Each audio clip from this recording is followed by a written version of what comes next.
Hello ಸ್ನೇಹಿತರೆ, ಇವತ್ತಿನ ನಮ್ಮ ಒಂದು ಜಾಬ್ ಸರ್ಚ್ ಏನು ವಿಶೇಷ ಮಾಹಿತಿಯಪ್ಪ ಅಂತಂದ್ರೆ ಉಡುಪಿ ಕೊಚ್ಚಿನ್ ಶಿಪ್ಯಾರ್ಡ್ ಲಿಮಿಟೆಡಲ್ಲಿ ಇರ್ತಕ್ಕಂಥ ವಿವಿಧ ಹುದ್ದೆಗಳ ಅರ್ಜಿಗಳನ್ನು ಆಹ್ವಾನಿಸಲಾಗಿದೆ. ಹಾಗಾದರೆ ಈ ಒಂದು ಹುದ್ದೆನ ಪಡೆದುಕೊಳ್ಳಬೇಕಾದ್ರೆ ಯಾವೆಲ್ಲ ಕ್ವಾಲಿಫಿಕೇಶನ್ ಆಗಿರಬೇಕಾಗತ್ತೆ, ಯಾವ ವಯೋಮಿತಿ ಒಳಗಡೆ ಅರ್ಜಿ ಸಲ್ಲಿಸಬಹುದು, ಆಯ್ಕೆ ವಿಧಾನ, ಓವರಾಲ್ ಆಗಿ ನೋಟಿಫಿಕೇಶನ್ ವಿವರವನ್ನು ನಾನು ನಿಮಗೆ ಈ ವಿಡಿಯೋದಲ್ಲಿ ತಿಳಿಸ್ಕೊಡ್ತಾ ಇದ್ದೀನಿ.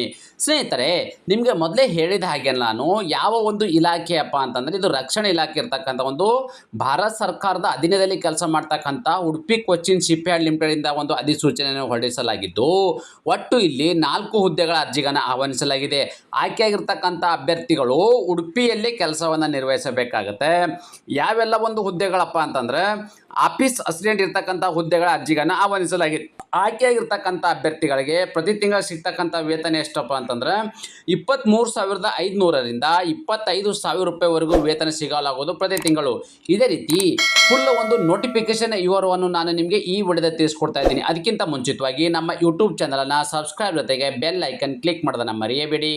ಸ್ನೇಹಿತರೆ, ನಾವು ಈಗ ಮಧ್ಯದಾಗ ಏನಪ್ಪ ಅಂದರೆ ಯಾವೆಲ್ಲ ಒಂದು ಹುದ್ದೆಗಳ ಅರ್ಜಿಗಳನ್ನು ಆಹ್ವಾನಿಸಲಾಗಿದೆ, ಎಷ್ಟು ಹುದ್ದೆಗಳು ಕರೆದಿದ್ದಾರೆ, ಮತ್ತು ಅವರಿಗಿರ್ತಕ್ಕಂಥ ಒಂದು ಕ್ವಾಲಿಫಿಕೇಶನ್ ಏನಾಗಿರಬೇಕಪ್ಪ ಅಂತಂದ್ರೆ ಆಫೀಸ್ ಅಸಿಸ್ಟೆಂಟ್ ಇರ್ತಕ್ಕಂಥ ಹುದ್ದೆಗಳ ಬಗ್ಗೆ ನಾವು ಮಾಹಿತಿ ನೋಡಿದರೆ 2 ಹುದ್ದೆಗಳ ಅರ್ಜಿಗಳನ್ನು ಆಹ್ವಾನಿಸಲಾಗಿದ್ದು ಅವರು ಡಿಗ್ರಿ ಪಾಸ್ ಆಗಿರ್ತಕ್ಕಂಥ ಅಭ್ಯರ್ಥಿಗಳು ಅರ್ಜಿ ಸಲ್ಲಿಸಬಹುದಾಗಿದೆ. ಅಡ್ಮಿನ್ ಅಸಿಸ್ಟೆಂಟ್ ಇರ್ತಕ್ಕಂಥ ಹುದ್ದೆಗಳು ಇರ್ತಕ್ಕಂಥದ್ದು ಅವರಿಗಿರ್ತಕ್ಕಂಥ 2 ಹುದ್ದೆಗಳು, ಅವರು ಇಲ್ಲಿ ITI ಮತ್ತು PUC ಪಾಸ್ ಆಗಿರ್ತಕ್ಕಂಥ ಅಭ್ಯರ್ಥಿಗಳು ಹುದ್ದೆಗೆ ಅರ್ಜಿಗಳನ್ನು ಸಲ್ಲಿಸಬಹುದಾಗಿದೆ. ಅದೇ ರೀತಿ ಆಯ್ಕೆಯಾಗಿರ್ತಕ್ಕಂಥ ಅಭ್ಯರ್ಥಿಗಳಿಗೆ ಎಷ್ಟು ಒಂದು ವೇತನ ಸಿಗ್ತದಪ್ಪ ಅಂತಂದ್ರೆ ನೋಡಿ, ಹುದ್ದೆ ಮತ್ತು ಹುದ್ದೆಗೆ ಇರ್ತಕ್ಕಂಥ ವೇತನ. ಆಫೀಸ್ ಅಸಿಸ್ಟೆಂಟ್ ಹುದ್ದೆಗೆ ಸಂಬಂಧಪಟ್ಟ ಅಭ್ಯರ್ಥಿಗಳಿಗೆ 25,000 ರೂಪಾಯಿ ವೇತನವಿದ್ದರೆ ಅಡ್ಮಿನ್ ಅಸಿಸ್ಟೆಂಟ್ ಹುದ್ದೆಗೆ ಸಂಬಂಧಪಟ್ಟ ಅಭ್ಯರ್ಥಿಗಳಿಗೆ 23,500 ರೂಪಾಯಿ. ನೋಡಿ, 23,500 ರೂಪಾಯಿ ಅನ್ನೋದೇನಿದೆ ನಿಮಗಿದು ಬೇಸಿಕ್ ವೇತನವಾಗಿದೆ. ಓಕೆ, ಬೇಸಿಕ್ ಮಾತ್ರ ಇರ್ತಕ್ಕಂಥದ್ದು. ನಿಮಗೆ ಇಲ್ಲಿ 45+ ಇರ್ತಕ್ಕಂಥ ಒಂದು ಸ್ಯಾಲ್ರಿ ವೇತನ ಸಿಗಲಾಗುವುದು ಪ್ರತಿ ತಿಂಗಳು. ಸ್ನೇಹಿತರೆ, ಅದೇ ರೀತಿ ವಯೋಮಿತಿ, ಈ ಒಂದು ಹುದ್ದೆನ ಪಡೆದುಕೊಳ್ಳಬೇಕಾದ್ರೆ ಯಾವ ವಯೋಮಿತಿ ಒಳಗಡೆ ಇರ್ತಕ್ಕಂಥ ಅಭ್ಯರ್ಥಿಗಳು ಈ ಒಂದು ಹುದ್ದೆಗೆ ಅರ್ಜಿ ಸಲ್ಲಿಸಬಹುದು ಅಂದರೆ ನೋಡಿ, 20 ಏಪ್ರಿಲ್ 2026ಕ್ಕೆ ಅನ್ವಯವಾಗುವಂತೆ ನಿಮಗಿರ್ತಕ್ಕಂಥ ಮಿನಿಮಮ್ ಸೇರಬೇಕು, ಮ್ಯಾಕ್ಸಿಮಮ್ 40 ವರ್ಷ, 30ರಿಂದ 40 ವರ್ಷದ ಒಳಗಡೆ ಇರ್ತಕ್ಕಂಥ ಅಭ್ಯರ್ಥಿಗಳು ಈ ಒಂದು ಹುದ್ದೆಗೆ ಅರ್ಜಿ ಸಲ್ಲಿಸಬಹುದು.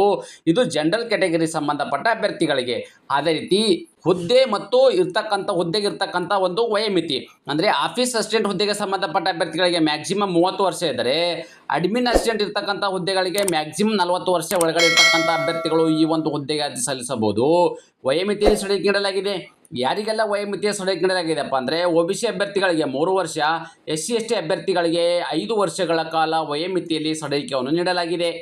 ಸ್ನೇಹಿತರೆ, ಅಪ್ಲಿಕೇಶನ್ ಫೀ ಬಗ್ಗೆ ನಾವು ಮಾಹಿತಿ ನೋಡೋಣ ಬನ್ನಿ. ಮೊದಲನೇದಾಗಿ ಏನಪ್ಪ ಅಂದರೆ ಆಲ್ ಅದರ್ ಕ್ಯಾಂಡಿಡೇಟ್ ಅಂದರೆ ಎಲ್ಲ ಒಂದು ಕ್ಯಾಂಡಿಡೇಟ್ ಇರ್ತಕ್ಕಂಥ ಅಂದರೆ ಅದು ಜನರಲ್ ಮತ್ತು OBC ಅಭ್ಯರ್ಥಿಗಳಿಗೆ 300 ರೂಪಾಯಿ ಅರ್ಜಿ ಶುಲ್ಕವಿದೆ. SC/ST PWD ಅಭ್ಯರ್ಥಿಗಳಿಗೆ ಯಾವುದೇ ರೀತಿಯಲ್ಲಿ ಅರ್ಜಿ ಶುಲ್ಕ ಇರುವುದಿಲ್ಲ. ಹಾಗಾದರೆ ಈ ಅರ್ಜಿ ಶುಲ್ಕವನ್ನು ಹೇಗೆ ಪಾವತಿ ಮಾಡಬೇಕಪ್ಪ ಅಂದರೆ ನೀವು ಆನ್ಲೈನ್ ಅಪ್ಲಿಕೇಶನ್ ಹಾಕಬೇಕಾದ್ರೆ debit card, credit card, net banking, PhonePe ಮುಖಾಂತರನು ಈ ಒಂದು ಅರ್ಜಿ ಶುಲ್ಕವನ್ನು ಪಾವತಿ ಮಾಡಬಹುದಾಗಿದೆ. ಅದೇ ರೀತಿ ಸೆಲೆಕ್ಷನ್ ಪ್ರೊಸೆಸನ್ನು ಹೇಗೆ ಮಾಡ್ತಾರಪ್ಪ ಅಂದ್ರೆ ರಿಟರ್ನ್ ಟೆಸ್ಟ್ ಮತ್ತು ಇಂಟರ್ವ್ಯೂ ನಡೆಸ್ತಾರೆ. ನೋಡಿ, ಮೊದಲೇದಾಗಿ ನಿಮಗೆ ಇಲ್ಲಿ ಒಂದು ರಿಟರ್ನ್ ಎಕ್ಸಾಮಿನೇಷನ್ ನಡೆಸ್ತಾರೆ. ಆ ರಿಟರ್ನ್ ಎಕ್ಸಾಮಿನೇಷನಲ್ಲಿ ಕ್ವಾಲಿಫೈ ಆಗಿರ್ತಕ್ಕಂಥ ಅಭ್ಯರ್ಥಿಗಳನ್ನ ಇಂಟರ್ವ್ಯೂ ಮಾಡಿ ಮೆರಿಟ್ ಆಧಾರದ ಮೇಲೆ ಅಭ್ಯರ್ಥಿಗಳನ್ನ ನೇಮಕಾತಿ ಮಾಡಲಾಗುವುದು. ಹಾಗಾದರೆ ಈ ಆನ್ಲೈನ್ ಮುಖಾಂತರ ಅರ್ಜಿಗಳನ್ನು ಹೇಗೆ ಸಲ್ಲಿಸಬೇಕಪ್ಪ ಅಂದ್ರೆ ಎಲ್ಲ ಅಭ್ಯರ್ಥಿಗಳು ಆನ್ಲೈನ್ ಮೂಲಕವೇ ಅರ್ಜಿಗಳನ್ನು ಸಲ್ಲಿಸಬೇಕು. ಈ ಆನ್ಲೈನ್ ಮೂಲಕ ಅರ್ಜಿಗಳನ್ನು ಹೇಗೆ ಸಲ್ಲಿಸಬೇಕೆಂಬುದನ್ನು ಮುಂದೆ ಹೇಳುತ್ತೇನೆ, ಗಮನಿಸಿ. ಸ್ನೇಹಿತರೆ, ಇಂಪಾರ್ಟೆಂಟ್ ಡೇಟ್ಸ್ ಬಗ್ಗೆ ನಾವಿಲ್ಲಿ ಮಾಹಿತಿ ನೋಡ್ತಾ ಹೋಗೋಣ ಬನ್ನಿ. ಮೊದಲನೇದಾಗಿ ಏನಪ್ಪ ಅಂದರೆ ಅರ್ಜಿ ಸಲ್ಲಿಸಲು ಪ್ರಾರಂಭ ದಿನಾಂಕ 28/3/2026 ಪ್ರಾರಂಭವಾಗಿದ್ದು ಅರ್ಜಿ ಸಲ್ಲಿಸಲು ಕೊನೆಯ ದಿನಾಂಕ ಯಾವಪ್ಪ ಅಂದರೆ 20 ಏಪ್ರಿಲ್ 2026 ಇಷ್ಟು ಒಳಗಡೆ ತಮ್ಮ ಅರ್ಜಿಗಳನ್ನು ಸಲ್ಲಿಸಬೇಕು. ಅದೇ ರೀತಿ ಅಫಿಷಿಯಲ್ ನೋಟಿಫಿಕೇಶನ್ ವಿವರವನ್ನು ನಿಮಗೆ ಆಲ್ರೆಡಿ ಮಾಹಿತಿ ಹೇಳಿದ್ದೇನೆ.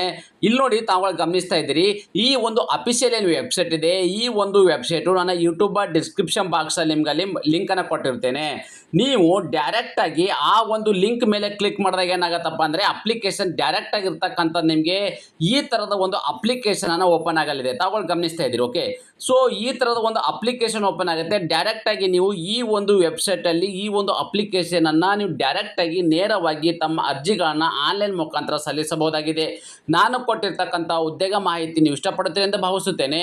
ಈ ಉದ್ಯೋಗ ಮಾಹಿತಿ ನಿಮಗೆ ಇಷ್ಟವಾದರೆ ನಿಮ್ಮ ಫ್ಯಾಮಿಲಿಗೂ ಫ್ರೆಂಡ್ಸ್ಗೂ ಶೇರ್ ಮಾಡೋದನ್ನು ಮರೆಯದಿರಿ. ಧನ್ಯವಾದ.